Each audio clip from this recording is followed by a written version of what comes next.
Olá, alunos, bom dia. Como é que vocês estão? Como é que estão curtindo aí essa quarentena, esses dias em casa?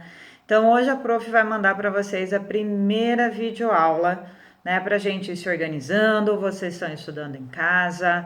Eu sei que a maioria de vocês só não está estudando, né, os conteúdos da escola, mas também está já estudando para o Enem, para o vestibular. Então, a gente vai dar sequência com a genética.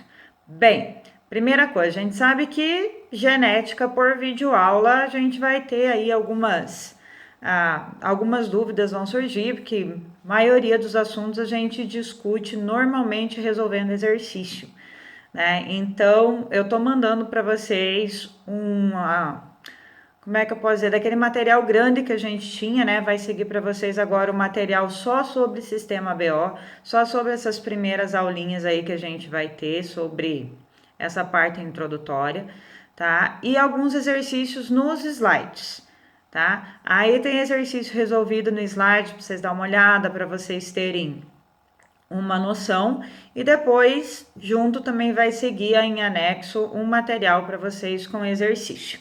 Então vamos começar? Então o que a gente tem que saber sobre o sistema BO?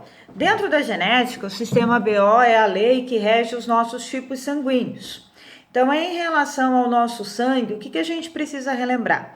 Né? O nosso sangue ele é composto por duas partes. A parte líquida, que é o plasma. Então, nesse plasma a gente tem água, tem as proteínas, tem os anticorpos, né? Tem os lipídios, tudo que a gente precisa para seguir no transporte que o nosso sangue é o nosso tecido transportador. Quem são os elementos figurados? Os elementos figurados são as células que fazem parte do nosso sistema sanguíneo. Então, nós temos três tipos de elementos figurados, né? As hemácias, os leucócitos e as plaquetas. Em relação à tipagem sanguínea, a genética do sangue, o que vai nos interessar aqui para a parte da genética são as hemácias. Por quê? Porque as hemácias é que vão desempenhar um papel especial dentro da genética do sistema sanguíneo. Mas em relação a essa parte da genética, ela é relacionada à genética mendeliana, quem estudou, quem descobriu. Então, quem descobriu foi Carl Landsteiner, né, no início do século XX. Né, ele foi reagindo a amostras de sangue, isolando hemácias, fazendo diferentes combinações de hemácias e de plasma. O que ele descobriu com essas combinações?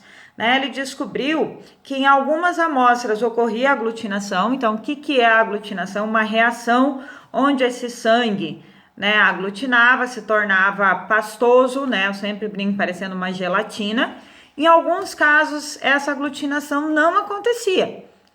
Então, através dos seus experimentos, de vários testes, de várias experiências que ele fez, né, ele descobriu três tipos de sangue. Né? Então, o sangue A, o sangue B e o sangue O. Então, depois veio a descoberta, né, do quarto tipo de sangue. Né? O sangue AB, que é aquele que apresenta tanto as características do sangue A e do sangue B, é o mais raro, né? Então ele só foi descoberto anos depois por alguns colaboradores de Landsteiner. Então, qual seria a diferença, né, entre o sangue A, o sangue B, o sangue AB e o sangue O? O que eles têm de diferença? Por que são quatro tipos de sangue, né, dentro de uma mesma espécie? Então, a parte líquida, chamada plasma, apresenta algumas proteínas, as chamadas aglutininas. Então, a aglutinina vem de aglutinação. Né? Então, essas aglutininas são chamadas de anti-A e anti-B. Bem, na nossa cabeça, o que já vem? Né? Uma repele o sangue A outra repele o sangue B. Não são compatíveis, não ocorre cruza, não tem jeito de dar certo. Né? Então, essas substâncias, elas reagem como anticorpos. Por que como anticorpos? Que estão no plasma. Né? O plasma sanguíneo tem todo o nosso sistema de defesa. Então, agem como proteínas e agem como anticorpos. O que esses anticorpos fazem? Eles reagem contra outras proteínas chamadas de aglutinogênios. Quem são esses aglutinogênios? São proteínas encontradas nas nossas hemácias. Então, a membrana da nossa hemácia, como vocês vão ver no material que eu vou disponibilizar para vocês, né, ela tem proteínas. Essas proteínas são os aglutinogênios. E esses aglutinogênios são chamados de e de B. Então, o que eu posso entender? Né? Que o sangue A, ele tem o aglutinogênio A e qual aglutinina? Anti-B, ele não se mistura com o B.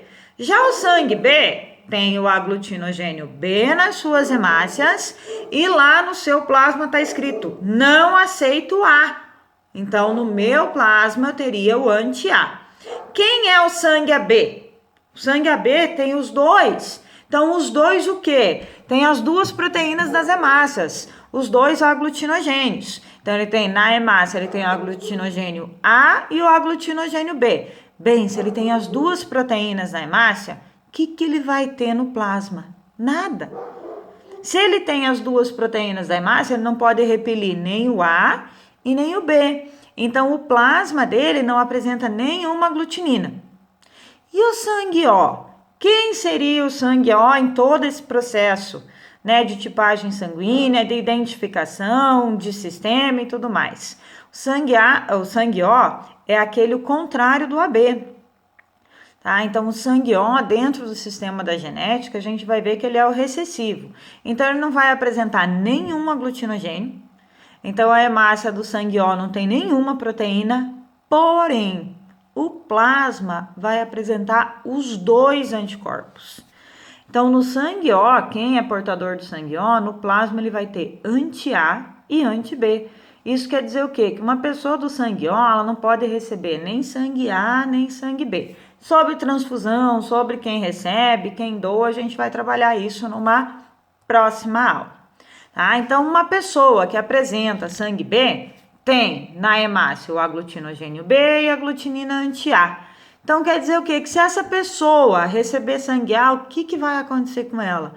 Vai provocar uma reação em cadeia no sistema sanguíneo, esse sangue vai aglutinar e pode levar essa pessoa a óbito. Então, uma pessoa que tem o sangue O, que não apresenta aglutinogênios na hemácia, né, ele não pode receber nenhum outro tipo de sangue.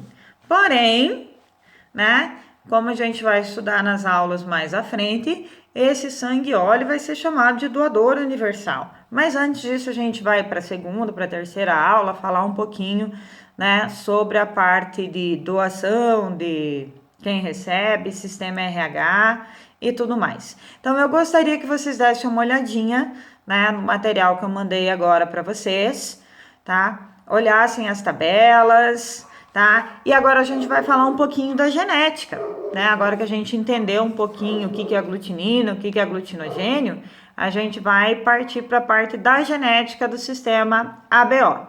Então, a primeira coisa que eu gostaria de discutir com vocês é o seguinte: quando eu falo de sangue A, de sangue B, não existe dominante, não existe recessivo.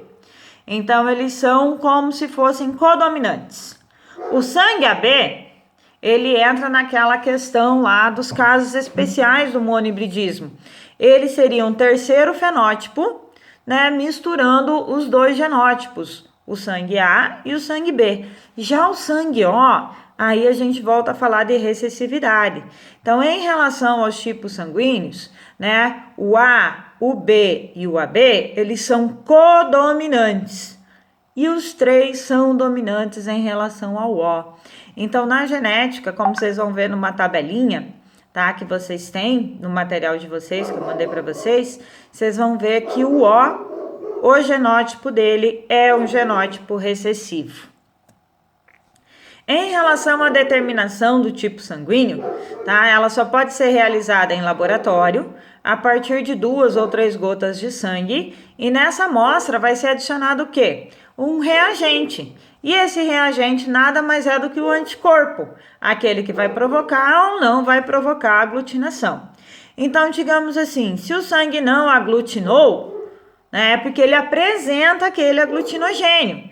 Então, ele é daquela tipagem sanguínea. Se houve a aglutinação, né, houve uma reação química, então o sangue vai sofrer o processo de reação, vai aglutinar. E vocês também têm no material em anexo, vai ser mandado para vocês, uma tabelinha bem certinho lá que mostra os desenhinhos de que se aglutina, se não aglutina, qual é o tipo sanguíneo presente nessa amostra, tá? Então, pessoal, no final do material a gente tem a relação entre os genótipos e os fenótipos, tá? Tudo certinho ali para vocês, tá? Vocês têm alguns exemplos que foram resolvidos, tá? E eu vou mandar também alguns exercícios para vocês, tá? Espero que eu tenha ajudado, tá? Um grande abraço.